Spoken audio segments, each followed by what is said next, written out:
Hey, ladies and gentlemen. How we doing today, guys?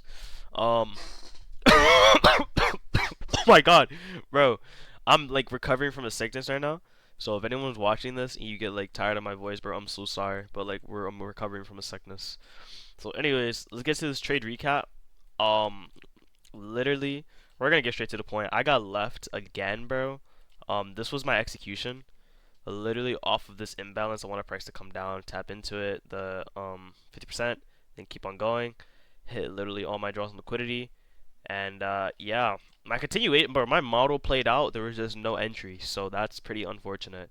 So yeah, let's talk about it. So coming into today, into the hourly, um, I was bullish. Probably asking how are you bullish? I'll tell you how I was bullish. So coming in, we really didn't have anything special. Really, we just had this huge imbalance right here that price has really just been playing off of for the most part. We ended up closing above it around six. Well, not really at six, but mainly just like during London session. We just kept on like playing within it. New York AM was really like the start of like more volatility and how everything came about to be, and like how my bias was like more formed. Excuse me. I marked out this draw on liquidity just in case like price wanted to come down into the hourly into the hourly imbalance again, and then maybe take out this low and then continue higher. But really, looking at this now in hindsight, really wasn't really that attainable. Just mainly because we were already in this imbalance. Price is already balanced. There's really no need to come back down unless somehow price wants to come back down, like how it did multiple times on end. On the 4 hour, we really just invalidated this gap, broke above this structure right here, and continuing higher. Yeah, I mean, someone's calling me. 1 second. Hold on. Yeah, this video is about to get edited, so apologies real quick. Alright, anyways, we're back. My bad. Someone was calling me. I sound like I have the freaking suds right now, bro. Like genuinely. Anyways, that was my bias on the high time frame. So I was bullish, bro.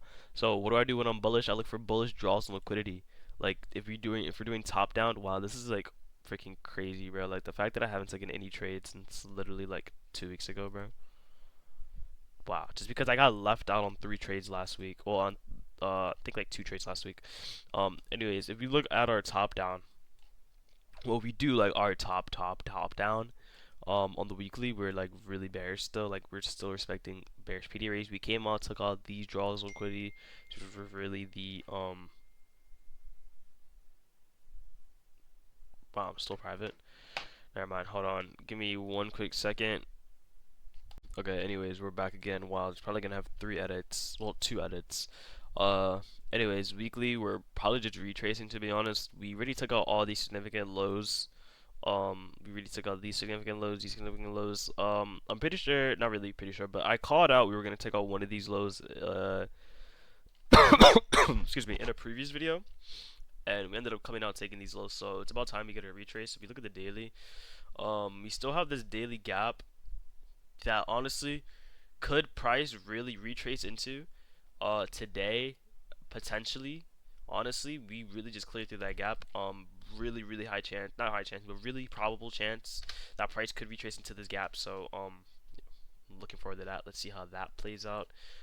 We came into this hourly order block, not hourly order block, daily order block, and then it looks like we're seeing some like rejections out of it.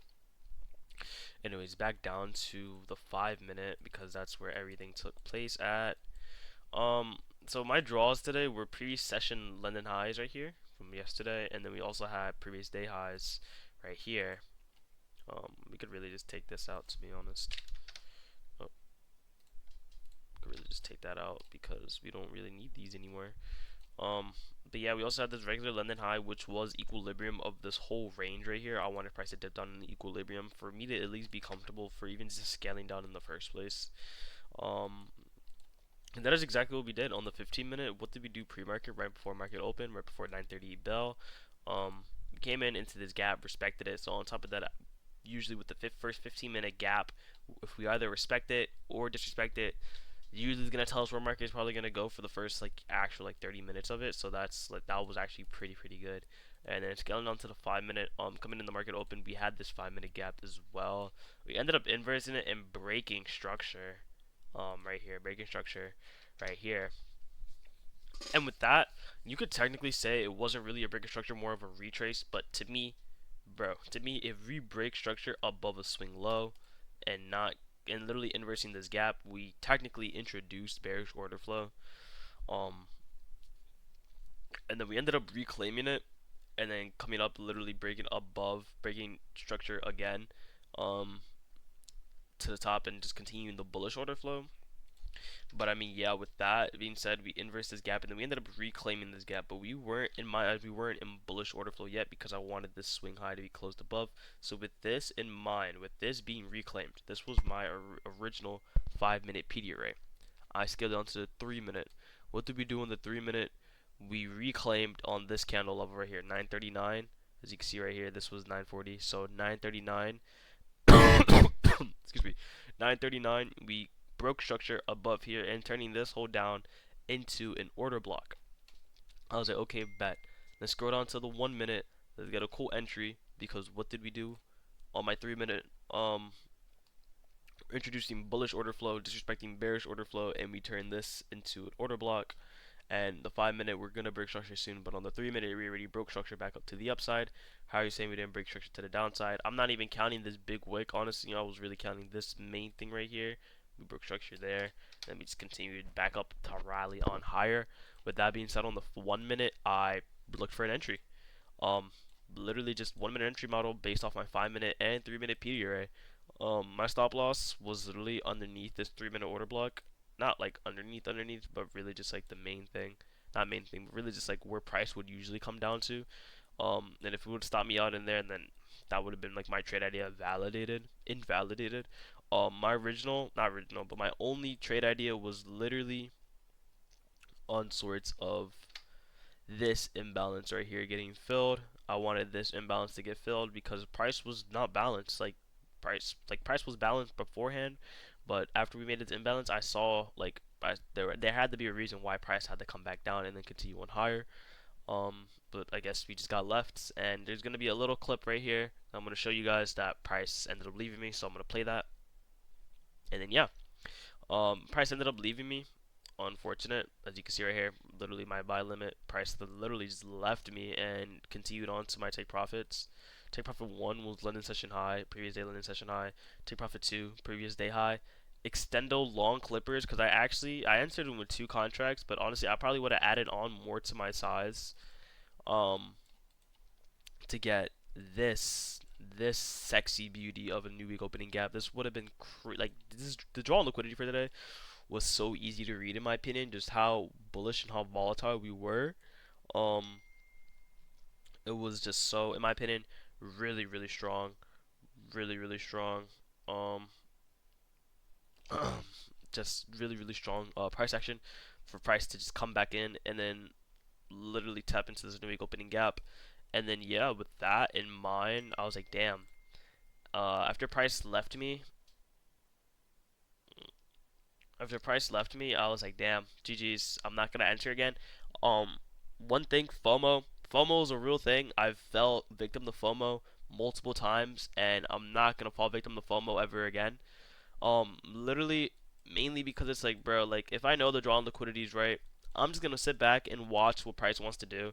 Like I'm not gonna give myself that dopamine boost of just like being in profit in my paper trading account. Because if you look back at all my videos on April, I've been getting the draw on liquidity right for almost all of April. I think I maybe missed 1 or 2 days. And if I haven't missed 1 or 2 days, then I've been flawlessly correct for all of April. And that is one of the main things that you need in order to become an intraday trader. You need to know the draw on liquidity of where price is going to go in your mind, in your trade idea. Where is price going to go? What evidence do you have that price is going to go here? Why do you say price is going to want to go here, here, and here? What makes you think price is going to target these levels? Okay, if we take out this level and we go to this level, how did you know that we did that? You know what I mean? Like, you got to have narrative, right? That's one of the main, that's really what drawn liquidity is based off of narrative. You have to have narrative on why we're on why you're certain, or you have high probable chance you're going to hit that certain target. And I promise you, narrative is literally a key thing on what you need. And I talk about this multiple times on my TikTok. If you have narrative and you have good, like if you have good narrative and good sense of where the market is going, you're already like 20% of being a day trader, bro. Like you're 20% of being a profitable day trader. All that's like the majority of it is really psychology, is mastering your mind. Because after you get the strategy, after you get the mechanicals and learn time and learn like your strategy and learn how the market is, it's really just chart time. Um, chart time, mastering your mind, and just a matter of time. Literally, just when God is gonna tell you, all right, it's your time to be profitable. Let's get it. But I mean, yeah, literally all of April I've been having good narrative on where price wants to go. It doesn't matter if I don't get an entry or not. If I get an entry, I bang. If I don't get an entry, I bang. But I didn't like the trade, like the entry's just not there, and that's pretty unfortunate. But I mean, at the end of the day, the market repeats itself. Like the market will literally have this exact same scenario, and I'll probably have an entry maybe on the 15 second, or maybe on the 1 minute, or maybe there will be another exact day where there's like this, and I will have an entry. I promise you. But I mean, yeah, that's pretty much the trade recap. Honestly, we ended up creating an SMT right here, which is the reason why like price was like so strong as well. Ended up creating this SMT right here. Made a low, lower low, made a low, higher low. But I mean, yeah, cracking correlation. Other than that, that's pretty much it. I hope you guys enjoyed the trade recap. We're back in action. I'm sorry for the break. I've been sick. I'm gonna spam post TikToks today, literally like 5 or 6. And yeah, I'll see you guys tomorrow in the trade recap. Let's get it. Love you boys. Peace.